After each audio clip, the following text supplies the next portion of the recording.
Hi and welcome to Terry Talks Movies. This time around I've got some new things from Imprint Films. They're new releases and they're kind of interesting. They're very much hidden gems. They're very much movies that don't get enough love and people don't know about. They're from the 40s and the 50s and I like them because I've watched them all. I rewatched all 6 movies in the last week and each one's got features of interest. Each one's got things to recommend about them. Now the first one is number 273 and it's a 1945 movie based on a play by Barry Lyndon called The Man in Half Moon Street. This one is a definite hidden gem. It stars Niels Astor and Helen Walker, and it's a story of a scientist who's also an artist who, for some reason, doesn't age. He's got a secret about him and he doesn't age. He falls in love with a young woman played by Helen Walker, who was the woman who played the psychiatrist who screwed over Tyrone Power in the first version of Nightmare Alley. But in this one, she's playing a much softer role. The scientist is played by Niels Astor, a Swedish actor who worked in Hollywood for a time. He had kind of a fraud career in some ways because at the time he was closeted, but he's got a certain continental aristocratic look which Hollywood needed for certain kinds of roles. And the blurb on the back says, "One man, was he lover or murderer?" Now this is a nice package from Imprint. It's a deep cut. The way Imprint does sometimes, I'll find these really obscure 1940s movies and bring them to prominence and get them a little bit of commentary and a little bit of social context and historical context. And this one's got an audio commentary with film historian Tim Lucas. So it's quite a good package. There's also alternative artwork on the inside, which is kind of cool and very stylized. There it is there. On the inside you have the disc, of course, and you also have some of the production photography from it. It's a low budget movie, but it works. It's got a nice style about it. They use, of course, existing sets the way they often did with low budget movies, but they use really well to evoke a European setting in a really interesting way. And if this sounds familiar at all, the same play was used for another film in the early 1960s, The Man Who Could Cheat Death, starring Anton Diffring. And you can compare and contrast those two. Of course, the Anton Diffring one was in colour and it had Hazel Court in it. But I like going back to the original versions of things, and this one does that. And I'm glad that it got itself a Blu-ray release from Imprint. It's a recommendation from me. It's not the best movie in the universe, but it is a nice, honest programmer from 1945. Which, if you're into horror movies, and it plays partly a horror movie and also partly a romance, and it has a very kind of low-key but apt ending to it. So it's a recommend from me. A little while ago, Imprint put out a box set of adventure films, and I love it. It's called Tales of Adventure Collection number 1, and I reviewed it on the channel. Really cool. There's Cornell Wilde in Omar Khayyam on the back. I like that art. That's a beautiful piece of art. Imprint has now brought out Volume 2 of Tales of Adventure Collection, Volume 2, and there is the cover. It's got 5 movies in it. The quality varies, I'll be honest with you. I'm reviewing these things honestly. But I think you should have this collection because one of the movies has actually been recommended by no less a person than Martin Scorsese, and that's good enough for me. The 5 movies are Angels on the Amazon, Daughter of the Jungle, Fair Winter Java, Elephant Walk, and a 1956 movie called Safari. And again, I've watched them all. And the cover art on the back is from Safari with Elizabeth Taylor, Dana Andrews, and Peter Finch, which is quite an interesting ensemble. But I'm going to go through each of the movies individually. But before I do, I'll freeze frame on the back so that you can see the extras. Some of them have extras, some of them don't. But there, for those of you who like that sort of thing and try to get rid of that shadow, is the extras on these discs. Again, it's one of those nice cigarette box top cases for it. And we'll start with the first disc, which has 2 movies on them, Angel on the Amazon and Daughter of the Jungle.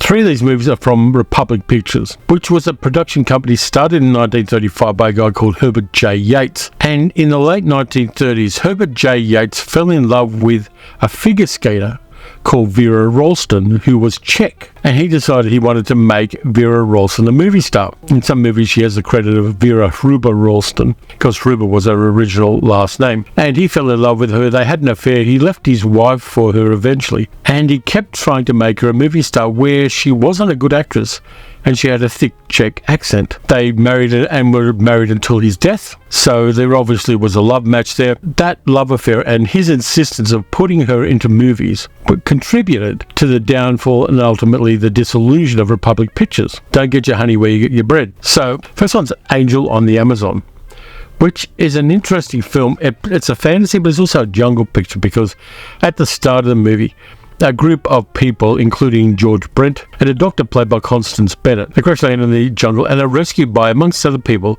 a mysterious woman played by Vera Ralston, who is well respected by the natives and has a lot of mystery about it. George Brent's character instantly falls in love with her because, of course, he does that kind of movie, and they meet again in Rio de Janeiro, and he goes on this odd odyssey of pretty much falling in love with her instantly, hassling her a bit about it. In a modern viewpoint, it doesn't play well, and ultimately finding out that she has an incredible secret. I'm not going to do spoilers on this because it is quite an interesting movie.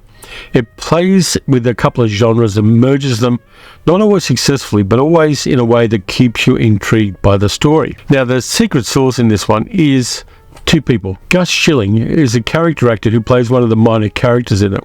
Gus Schilling was in a whole bunch of films. He was in Lady from Shanghai, for instance, with Orson Welles. He worked with Orson Welles a lot. And Orson Welles loved Gus Schilling as a comic actor. He was also in Touch of Evil, amongst other things. So, very familiar face, really nice shtick. I like some of the jokes Gus Schilling does in this, including a description of how you make shrunken heads. And what they do with human skulls. First, the subject is decapitated, and then with the use of extreme heat, the bone structure of the skull is removed, allowing the nostrils to be sewn up, and the needle is brought back and back of the upper lip here, and then from left to right, it is sewn up completely. Which he delivers beautifully. Constance Bennett playing the Doctor. Constance Bennett was a big star in the 1930s, and she was in her 40s by the time this movie was made. But she has a lot more charisma and is sexier than the ostensible female lead played by Vera Ralston. Angel on the Amazon is a very strange film, and of course, because the guy who owned and ran the studio was the boyfriend of the star, it kind of has that odd vibe about it where you go, why did this woman get the role? And then you know she was sleeping with the boss. So there's that. Now, this has a reversible cover for the second of the two films as well. Daughter of the Jungle. There's the cover for Daughter of the Jungle, which is a jungle adventure movie of surpassing weirdness and not terribly great quality. In it, an actress called Lois Hall plays Takura, who has been lost with her father and a couple of companions in the jungle since she was 9 years old. Meanwhile, a gangster played by Sheldon Leonard has been caught and is being returned to America by a couple of cops. Their plane crashes in the jungle, and Takura and her father and the companion rescue them, and they've got to try to find the way out of the jungle. Meanwhile, the natives are getting restless. Of course they are. We get a whole bunch of stock footage of various jungle animals. Takura has a certain empathy with elephants, amongst other things, and is supposed to be like a female Tarzan. There's a lot of footage of her or her stunt man or stunt woman, sometimes both, swinging on vines through the jungle. It's like a female Tarzan with more clothing. We get really cool scenes, like she takes out a crocodile with a hunting knife in the river, which is always a fun thing in jungle movies. And the weird thing is that all of the African natives are played by African American actors. They're played by Lebanese guys and Greek guys and Italian guys wearing fuzzy wigs and talking some kind of dialect that sounds a lot like First Nations American Indians talking in a 1930s Western, which is very, very weird. We also get the mandatory man in a gorilla suit, which is a weird scene because Takura is supposed to be this chick who really knows her way around the jungle.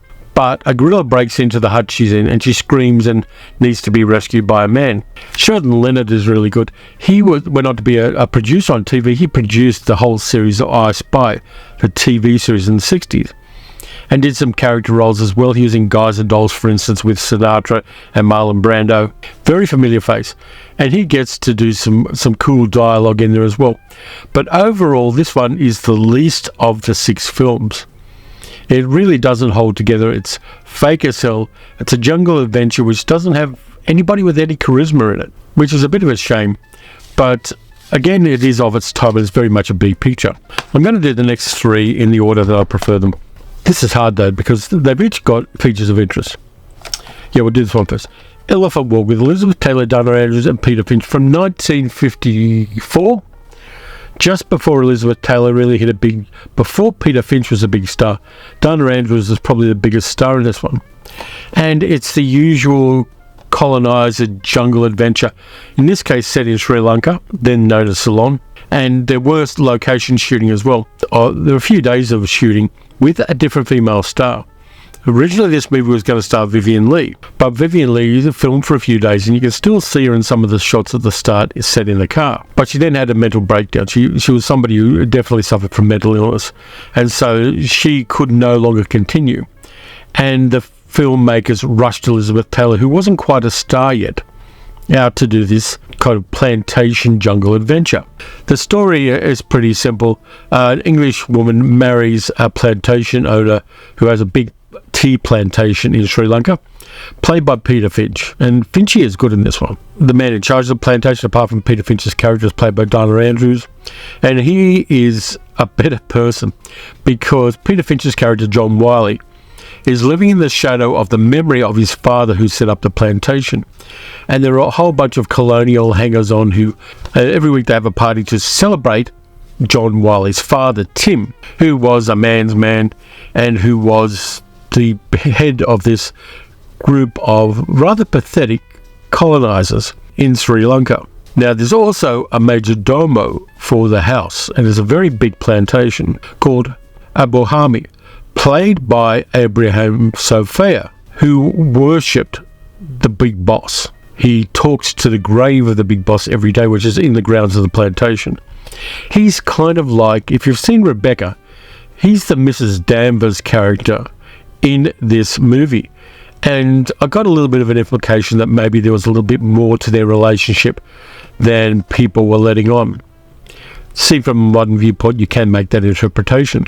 The reason it's called Elephant Walk is the plantation's called Elephant Walk because they put up a giant wall to stop elephants travelling down the mountain through the where they built the plantation and the plantation house to get to water.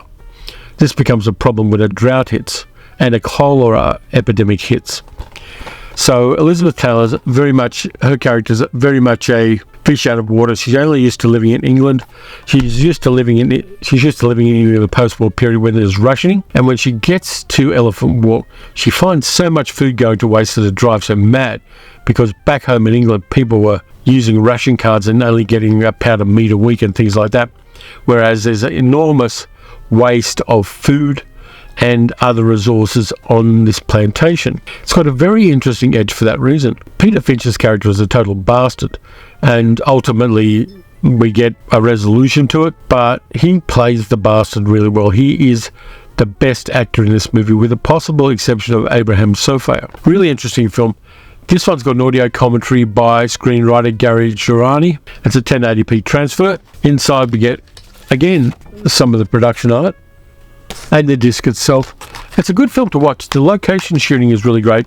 There's an elephant stampede through the plantation, which is done quite well, even though there are moments where you can see matte lines around the elephants as they tromp through the set. But in spite of that, it's very much an of its time action adventure in an exotic location with a romantic triangle subplot. And again, it borrows a little bit from Hitchcock's Rebecca. But you should check that one out.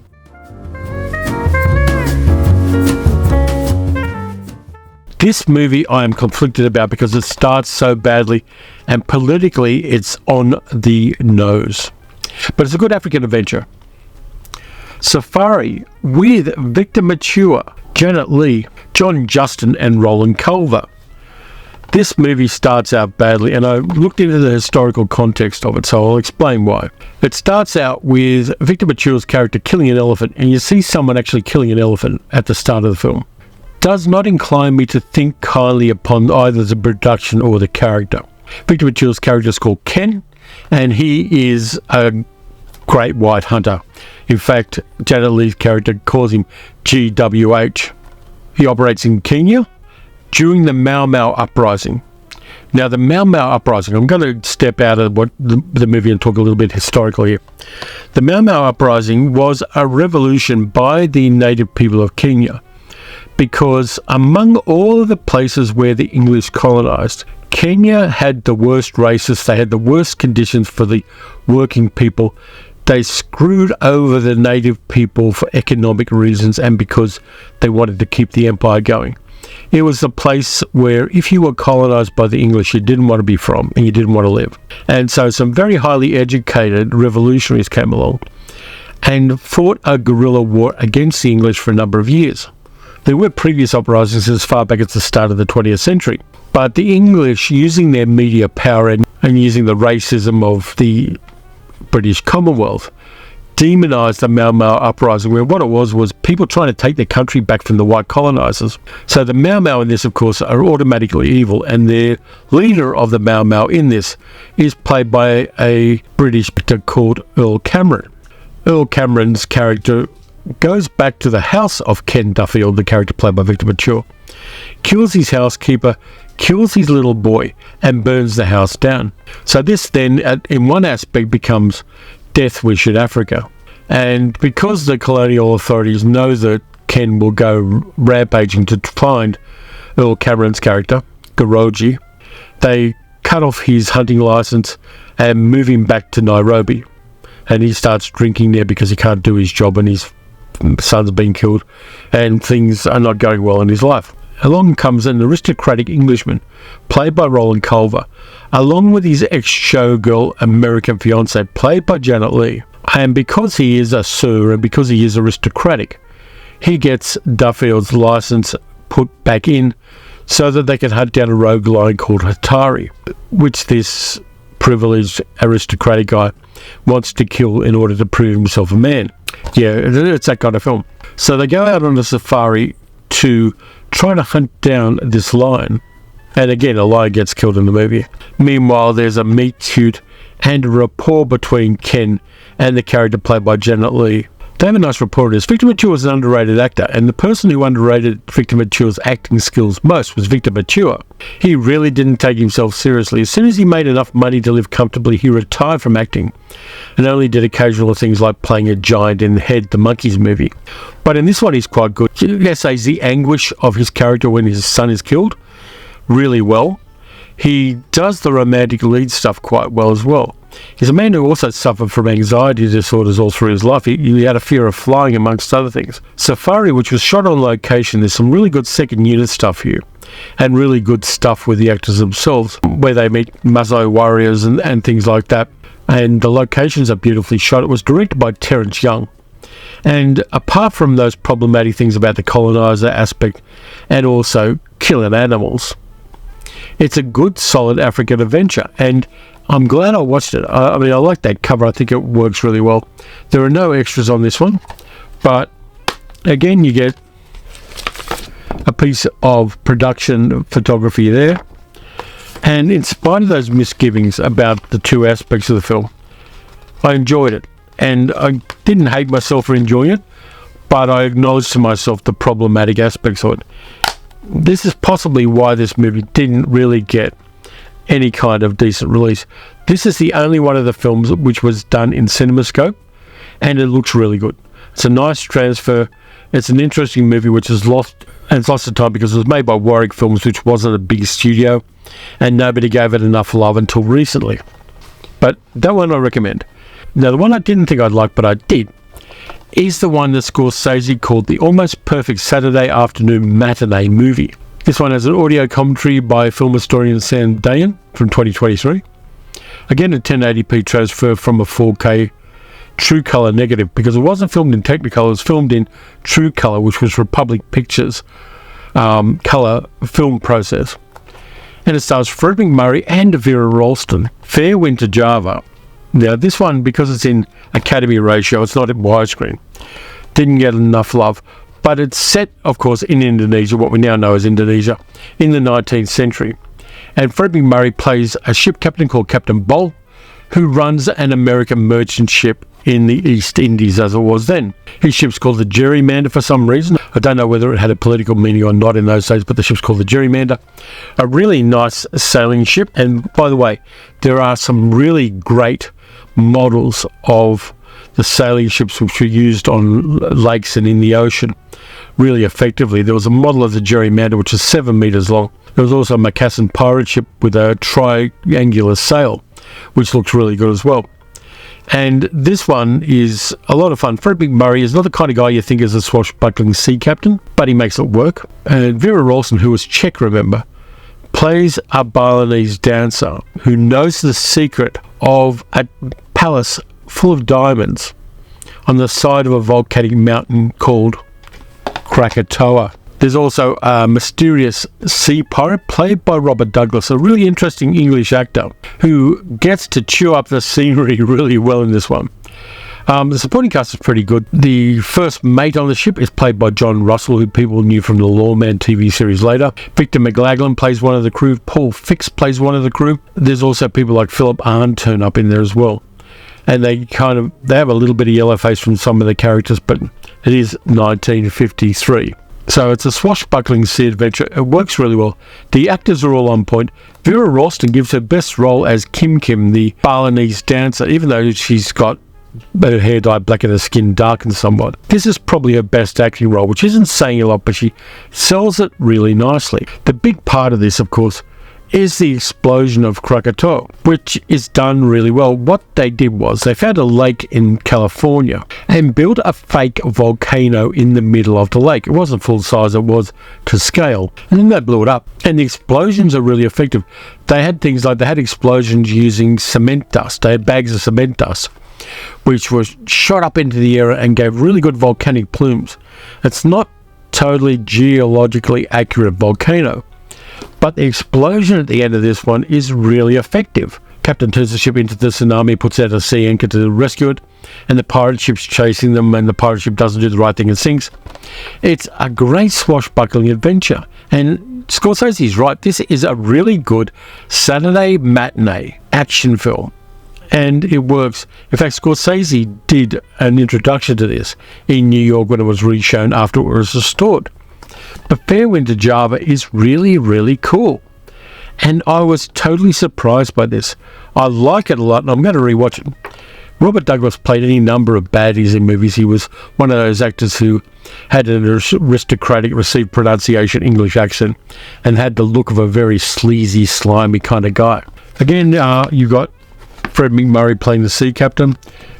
I don't think he's particularly miscast. I don't think he's greatly cast. And again, this is Herbert J. Yates getting his then wife, because they'd married in 1952, Vera Ralston, playing an exotic character in a swashbuckling action film. There's a little bit of sadism because Kim Kim gets whipped by the bad guy to try to get her to tell him where the diamonds are. And so for anybody who's kinky that way, there's something in there for that. I like it. It worked for me more than I expected it to. And you should check that one out as well. So I'll just reassemble all the discs here and put everything back together. But yeah, this is rock solid. I knew very little about any of these films, and I'm pretty good with this era of action films. But these ones surprised me. And 4 out of 5 of them are good. Angel on the Amazon has a weird feel about it, which kind of works. Daughter of the Jungle, not so much. Elephant Walk is fine. It blends colonial plantation life with Rebecca. Safari is good in spite of all the political stuff and the nastiness to animals. And Fair Wind to Java is perfect action film stuff. So this is a beautifully curated collection. And even though there aren't terribly many extras on it, it's a great companion piece to this one. If you're into this kind of action film of a certain era, or if you want to be, I recommend you get these. Thank you to Imprint for giving me copies of these. So that's it for this time around. Thanks a lot for watching. If you enjoyed the video, please like, subscribe, leave a comment, hit the notification bell, leave an emoji if you can't think of anything else to say.